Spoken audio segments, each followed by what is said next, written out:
नमस्कार। आज हम पाकिस्तान क्रिकेट के एक बहुत बड़े नाम बाबर आजम उन पर बात करने वाले हैं। जी मतलब उनके आसपास आजकल काफी चर्चा चल रही है। जी बिल्कुल, खासकर उनके हालिया फॉर्म को लेकर। हाँ, वही। हम्म। खास तौर पर टेस्ट क्रिकेट में उनका प्रदर्शन कैसा रहा है, जी।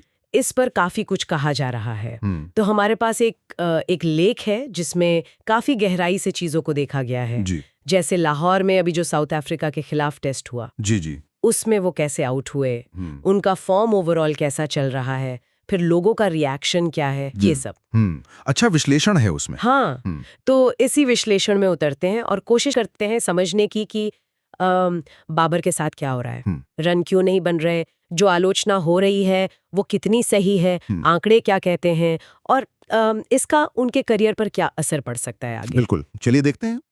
तो फिर शुरू करते हैं उसी मैच से, लाहौर टेस्ट से। जी। इसी ने ताज़ा बहस छेड़ी है। बाबर लगभग 2 महीने बाद पाकिस्तान में कोई टेस्ट मैच खेल रहे थे। मतलब ओपनर्स ने काम कर दिया था अपना, एक अच्छी नींव रखी हुई थी। तो उनसे उम्मीद थी कि वो पारी को आगे बढ़ाएंगे, शायद कोई बड़ा स्कोर बनाएंगे। जी हाँ, और शुरुआत में लगा भी ऐसा। उन्होंने कुछ अच्छे शॉट्स खेले, मतलब लय में दिख रहे थे शुरू में। लेकिन फिर कहानी बदल गई। साउथ अफ्रीका के स्पिनर है साइमन हार्मर, वो आए और बाबर ज्यादा देर नहीं खेल पाए, सिर्फ 23 रन बनाकर आउट हो गए। जी, और वो आउट हुए LBW, मतलब लेग बिफोर विकेट। हार्मर ने गेंद को थोड़ा सा फ्लाइट दिया था हवा में। अच्छा। और बाबर ने उसे फ्लिक करने की कोशिश की, लेकिन वो पूरी तरह से मिस कर गए। गेंद सीधे उनके फ्रंट पैड पर जा लगी। पर शायद अंपायर ने पहली बार में आउट नहीं दिया था। हाँ, ये दिलचस्प था। मैदानी अंपायर ने उंगली नहीं उठाई। शायद उन्हें लगा कि गेंद लेग स्टंप से बाहर जा रही है, या फिर बल्ले का कोई किनारा लगा हो। ओके। लेकिन साउथ अफ्रीका की टीम को पूरा यकीन था। उन्होंने फौरन रिव्यू ले लिया। और फिर रिव्यू में क्या दिखा? रिव्यू में पहले अल्ट्रा एज या स्निको देखा गया, तो वो बिल्कुल साफ था कि बैट नहीं लगा है, कोई अंदरूनी किनारा नहीं। और फिर जब बॉल ट्रैकिंग आई तो उसने दिखाया कि गेंद पिच होने के बाद सीधी हुई और सीधे मिडिल स्टंप की लाइन में पैड पर लगी।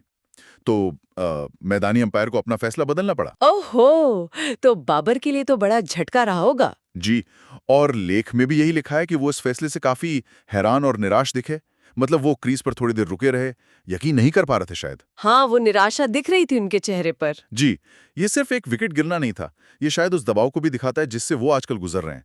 और इस तरह स्पिन के खिलाफ आउट होना, ये भी एक सवाल उठाता है कि क्या स्पिन खेलने में कोई दिक्कत आ रही है। शायद खासकर सेट होने के बाद इस तरह आउट होना। और जैसा आपने कहा, ये विकेट सिर्फ इसी एक पारी की बात नहीं है, ये एक लंबे सिलसिले को और आगे बढ़ा देता है। वो सिलसिला है अंतर्राष्ट्रीय शतक का सूखा। बिल्कुल सही। और ये आंकड़े अब थोड़े चौंकाने वाले हो गए हैं।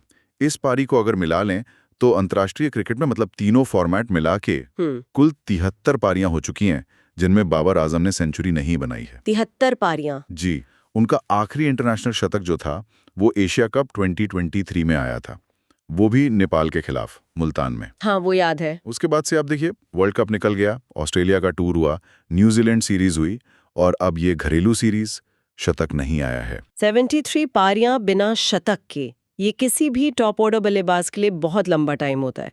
लेकिन बाबर जैसा खिलाड़ी, जिन्हें लोग किंग कहते हैं, जिनकी तुलना दुनिया के बेस्ट से होती है, उनके लिए तो ये आंकड़ा बहुत ज्यादा चिंता की बात है ना। निश्चित रूप से। ये सिर्फ एक स्टार्ट नहीं है, ये कहीं ना कहीं उनके कॉन्फिडेंस पर भी असर डालता होगा। मतलब जब आप बार बार 50 के पास जाकर या अच्छी शुरुआत के बाद आउट हो जाते हैं, हाँ, तो वो एक मेंटल ब्लॉक जैसा भी बन जाता है कभी कभी। क्या वो स्टार्ट्स को कन्वर्ट नहीं कर पा रहे हैं, या फिर उम्मीदों का प्रेशर इतना ज्यादा है। लेख सीधे तो नहीं कहता, पर यह आंकड़ा सोचने पर मजबूर करता है। ये देखना भी पड़ेगा कि इन 73 पारियों में वो कितनी बार 50 के पार गए हैं।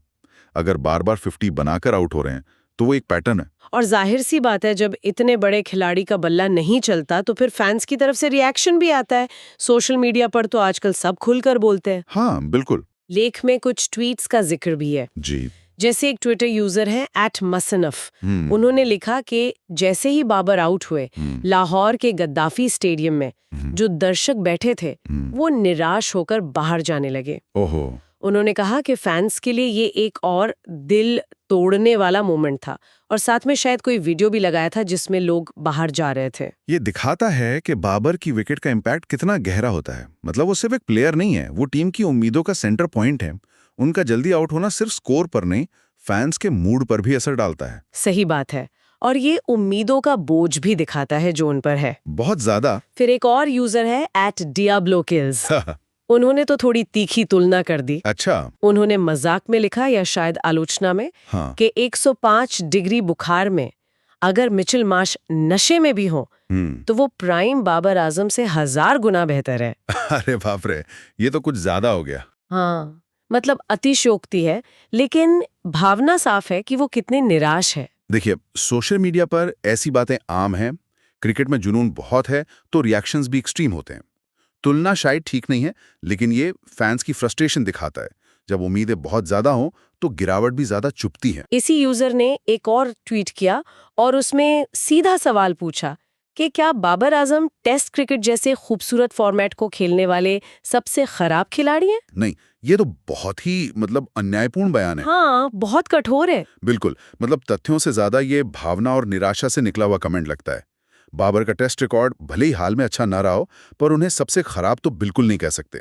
लेकिन हाँ, ये दिखाता है कि उन पर प्रेशर और आलोचना किस लेवल की है इस वक्त। सही। जब कोई प्लेयर बुरे दौर से गुजरता है तो लोग अक्सर उसकी पिछली कामयाबियों को भूल जाते हैं। एक और ट्वीट का जिक्र है @richkettle07। उनका फोकस भी इसी सेंचुरी के सूखे पर था। उन्होंने लिखा कि बाबर टेस्ट में लौटे, सिर्फ 23 रन बनाए, अब 72 अंतर्राष्ट्रीय पारियां बिना शतक के। यहाँ लेख में पहले 73 लिखा था, इस ट्वीट में 72। हाँ, वो एक आध पारी का फर्क हो सकता है गिनती में। हाँ, शायद। उन्होंने भी आखिरी शतक नेपाल वाला ही बताया और लोगों से पूछा कि आपकी क्या राय है। तो मूल मुद्दा वही है, शतक का सूखा बहुत लंबा हो गया है। ये सारे रिएक्शंस, चाहे वो स्टेडियम से बाहर जाते लोग हों या तीखी तुलनाएं या सीधे सवाल, सब मिलकर एक ही तस्वीर बनाते हैं। फैंस बाबर के फॉर्म को लेकर बहुत चिंतित हैं, निराश हैं और अब खुलकर बोल रहे हैं। तो ये दबाव सिर्फ बॉलर का नहीं है, अपने फैंस की उम्मीदों का भी है। जी, और वो शायद ज्यादा भारी होता है कभी कभी। तो ये तो हुई हालिया मैच और उस पर जो फॉरेन रिएक्शंस आए उनकी बात। लेकिन लेख एक और जरूरी बात कहता है कि ये गिरावट सिर्फ अभी की नहीं है। पिछले कुछ सालों से खासकर टेस्ट क्रिकेट में उनके प्रदर्शन में एक पैटर्न दिख रहा है। बिल्कुल, और आंकड़े भी यही बताते हैं। लेख के मुताबिक बाबर का जो आखिरी टेस्ट शतक था वो दिसंबर 2022 में आया था। दिसंबर 2022, मतलब लगभग 2 साल होने वाले हैं। जी हाँ, उस शतक के बाद से टेस्ट में सेंचुरी तो आई ही नहीं है, लेकिन वैसी पारियां भी कम हुई हैं जिनसे मैच का रुख बदलता है या जो मैच जिताती हैं, वैसी इम्पैक्ट वाली पारियां। और लेख में एक और आंकड़ा था उनके एवरेज को लेकर। इस साल यानी 2025 में टेस्ट में उनका औसत सिर्फ 30.67 का रहा है। हाँ, ये बहुत कम है उनके स्टैंडर्ड के हिसाब से। और ये सिर्फ इसी साल की बात नहीं है। लेख कहता है कि 2023 और 2024 में भी एवरेज कुछ इसी के आसपास ही था। जी, ये पिछले लगभग 3 साल से ये ट्रेंड दिख रहा है। एक समय था जब उनका टेस्ट करियर एवरेज 45-50 बल्कि उससे भी ऊपर रहता था। वहां से 30 के आसपास आना, ये एक बड़ी गिरावट है। सही कहा। और ये एवरेज की गिरावट सिर्फ सेंचुरी ना आने से नहीं है। इसका मतलब है कि वो लगातार बड़ी पारियां खेल ही नहीं पा रहे हैं। एग्जैक्टली। वो कंसिस्टेंसी जिसके लिए बाबर जाने जाते थे, खासकर टेस्ट में जहां लंबी बैटिंग करनी होती है, वो पिछले 3 सालों में कम दिखी है। ऐसा लगता है कि वो स्टार्ट तो ले रहे हैं, 20, 30, 40 रन बना रहे हैं, लेकिन उसे बड़े स्कोर में नहीं बदल पा रहे। वो जो कन्वर्जन रेट होता है वो कम हो गया है। क्या लेख में ये बताया गया है कि इसकी वजह क्या हो सकती है? मतलब कोई टेक्निकल प्रॉब्लम है या फिर मेंटल प्रेशर ज्यादा है? लेख सीधे तौर पर किसी एक कारण पर उंगली नहीं उठाता। वो ज्यादातर आंकड़ों और नतीजों पर फोकस करता है। लेकिन ये विश्लेषण उन सवालों को जरूर खड़ा करता है, जैसे अभी वो स्पिन के खिलाफ आउट हुए, हाँ। तो क्या स्पिन खेलने में कोई एडजस्टमेंट की जरूरत है, या फिर क्या तेज गेंदबाजों के खिलाफ ऑफ स्टंप के बाहर उनका जो कंट्रोल था वो वैसा ही है? ये सवाल तोड़ते हैं। और कप्तानी का दबाव भी रहा होगा पहले, अब तो नहीं है। हाँ, वो भी एक फैक्टर हो सकता है। फिर लगातार उम्मीदों पर खरा उतरने का जो मेंटल प्रेशर होता है, उसे भी इग्नोर नहीं कर सकते।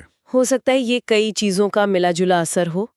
पर लेख का फोकस आंकड़ों पर है और आंकड़े गिरावट दिखा रहे हैं। और इस लगातार गिरते प्रदर्शन का असर अब सिर्फ बातों या सोशल मीडिया तक नहीं रहा, अब एक्शन भी दिखने लगा है। हाँ, ये बहुत अहम पॉइंट है। जैसा लेख में बताया गया है, अभी हाल ही में जब एशिया कप के लिए पाकिस्तान की T20 टीम चुनी गई थी जी, तो उसमें बाबर आजम का नाम नहीं था, उन्हें ड्रॉप कर दिया गया था। ये तो बहुत बड़ा फैसला था। वो तो टीम के मेन बैट्समैन रहे हैं, कप्तान भी रहे हैं। बिल्कुल। T20 में उनके स्ट्राइक रेट पर काफी बहस चलती रही है, तो शायद सिलेक्टर्स ने अब आगे देखने का फैसला किया है उस फॉर्मेट में। और अब बात सिर्फ T20 तक नहीं रुक रही है।